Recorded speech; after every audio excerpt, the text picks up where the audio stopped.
This week, we finally get Zack Snyder's Justice League, the real Justice League movie that we deserved. Does it live up to the hype? Let's find that out. Hey guys, I'm the Film Fan, and welcome back to another video. If you're new around here, I'm starting up this film movie review ranking channel thing. You know what these are. I'm starting up one. If you like this, please let me know in the comments. Like the video, subscribe if you can. And without further ado, let's get into this. And before we get into this, I should probably explain the backstory behind this movie. And I'm gonna kind of quote Wikipedia here to sort of sum it up. So basically, what this movie is so back in 2017 we got our Justice League movie, and it had a very messy production. Its script went under major changes before and during production, and in May of 2017, Zack Snyder himself stepped down during production following the death of his daughter. He had to settle down, spend some time with his family, and the studio used the family tragedy as an opportunity to change up the movie. And so they brought Joss Whedon along to replace. And his style is not compatible with Zack Snyder's, and so he changed up the tone a bit to make it brighter. He made the actual lighting brighter. He added more humor and cut down 2 hours out of the movie. 2 hours. The movie was released and it was a box office bomb. It got tons of mixed reviews, and people were not satisfied with it. And as people learned about the production of the movie, more and more people wanted the Snyder Cut to be released. They wanted Zack Snyder's vision of the movie to be shown. They wanted DC to try it again and make the movie that they deserved. And this became so big, this movie was so huge that it actually happened, and they announced that they would do the Snyder Cut. And so it was completely Zack Snyder's vision. This movie was it was only what he intended. There's no studio interference here. Nothing was changed about his vision here. He's just doing the movie that he wanted to make.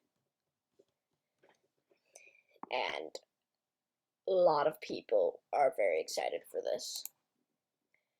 As for my expectations for it, several months ago I had no interest in this movie whatsoever, but after a little bit of talking with people about it, I started to see why this might actually be interesting, and I looked into it a little more. And then the trailer dropped, and I actually started getting a little excited for the movie. I now had an expectation of this film not being great, but probably a really good time, and finally a proper Justice League movie. And then I started hearing that it was getting amazing reviews. From that point on, I knew I had to see the movie. So this is a film that has slowly and steadily become one of my most anticipated movies of the year. I finally checked it out today, or yesterday, I don't know when this is getting uploaded. And without further ado, this is what I thought. And let's get into the good. And the best thing about this movie is that every single aspect of it is better than the theatrical cut. Every single thing is better here. The heart, the emotion, the characters, the story, the pacing, the visuals, the direction, every single aspect is better here. In Justice League 2017, 2 hours of footage was cut out of the movie. 2 hours. During this film, you see how much more there was to this film, how much more emotion and depth to the dynamics and relationships that there was, that was completely gone in the original movie. This film was so much more coherent and so much more well crafted. The directing is so much more consistent and strong. The VFX aren't perfect, but they look so much better in this movie. The humor is even better this time around, as even though Joss Whedon attempted more jokes, in this one the comedy feels more natural and feels a lot funnier that, whereas in the Whedon version it felt a little bit forced. Also, this has a gigantic scope and size to it. I see plenty of people comparing this to The Lord of the Rings, and I absolutely understand that. The stakes are super high, higher than ever. There's a strong intensity to all of this. There's so much urgency. Everything is given the time to develop. Everything is able to live up to its ambitions, which are extremely high. There's a massive mythology behind it all as well, and it makes everything that happens in this film all the more satisfying. And also, the characters are given much more time to develop and be fleshed out. Cyborg was one of the most frustrating things about the first Justice League film, but in this film, he honestly might be the best character. He's given so much of an arc that is so well put together and well crafted. Flash is no longer the butt end of a bunch of jokes and actually gets to be super important to the action sequences. So it's nice to see him actually get to be the character that we want to see him as. Batman is really great in this movie. In fact, I almost wanted to call Batfleck my favorite live-action Batman from Batman vs. Superman. There was just a couple things holding him back there. In this movie, I think I can safely say that now.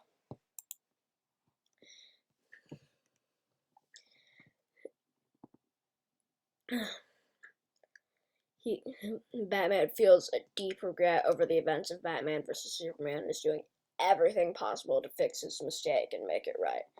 And he's putting everything on the line to create this team and to fight the invasion. Every character gets something to do, and everyone has some form of depth. The relationships and group dynamic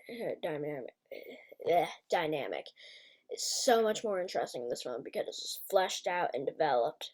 It was given the time it needed and it paid off. This makes the film feel so much more emotionally powerful, which is something that was not ever the case with the original film. Even the villains are a little bit stronger. Steppenwolf was previously like my least favorite DCEU villain ever. There have been some terrible ones, but he was rock bottom for me. He's another super generic, boring CGI blob that didn't do anything interesting in the entire movie. I forgot even existed for at least like 30 minutes during the 2017 movie. But in this film, he feels more like a person, and you understand why he is doing what he is doing and what he has done to get here. There's a little bit more meat to his character, and it makes him so much more interesting. He isn't a fantastic villain, but he's so much better in this version. Darkseid isn't the same, or he isn't in the movie all that much, but his presence is felt throughout the entire film all the time, and you feel his arrival impending every second. He leaves a mark on the film and is able to make himself one of the best DCEU villains while only having a small amount of screen time.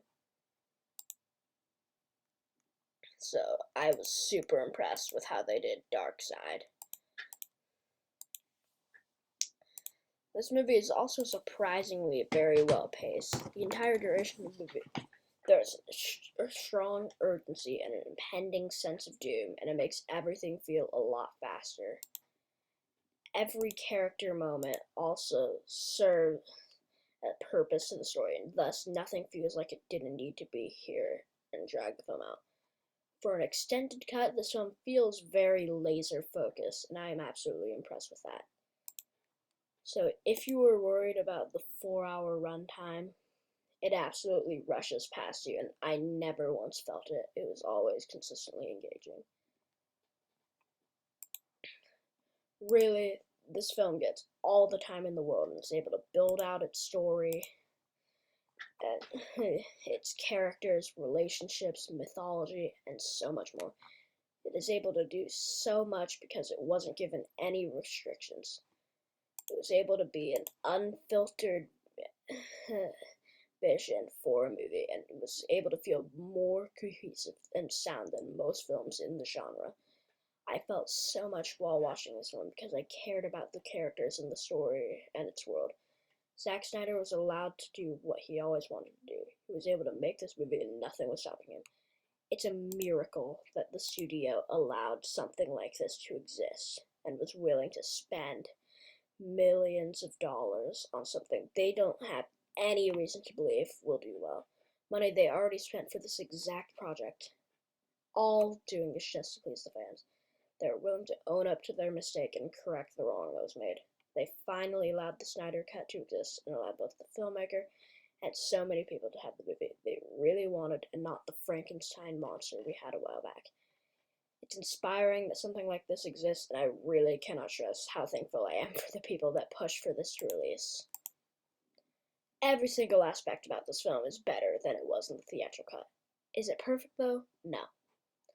From here, let's move on to the mixed. And this isn't a criticism of the film. I literally went on praising the film for this a minute ago, but I had to address this. The runtime is, in fact, 4 hours long. Again, the runtime isn't felt at all during this movie, and I was absolutely fine with it. But at the same time, it is a bit much to ask of people to sit down and watch a 4-hour movie on streaming. I thought it was consistently engaging, but there is certainly a difficulty in selling this film to someone.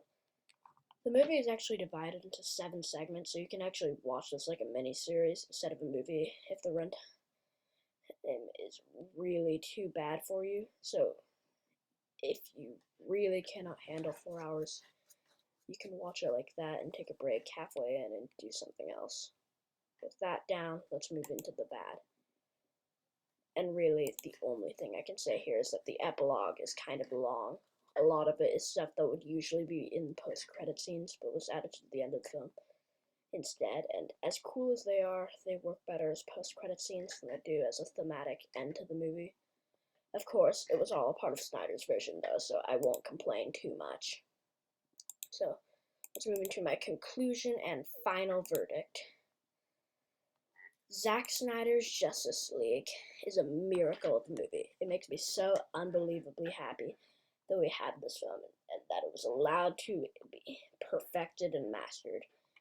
And Snyder is able to build this epic story that has all the time in the world, and it was not rushed at all. It goes all in on the mythology, the characters, the emotions, and improves on every single thing about the original Justice League movie. It makes the first one look like an insect, and is definitely better than it in every single way imaginable. It has the scope and size of a Lord of the Rings movie and does everything to satisfy the audience. It is an unfiltered and raw version of the film, and it is so amazing that Warner Brothers let this happen.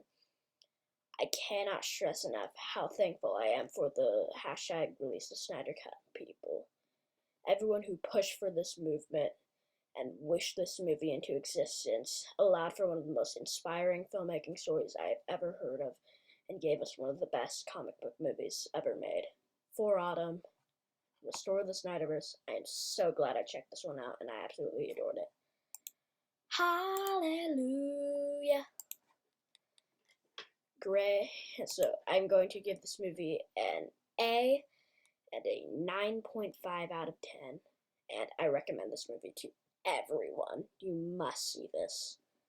Although I can understand why it might be challenging with the runtime. Thank you guys so much for watching. If you enjoyed this video, please leave a like and comment what you'd like to see me cover next. Subscribe if you can. And I will see you guys next time. I'm the Film Fan. Bye. Peace.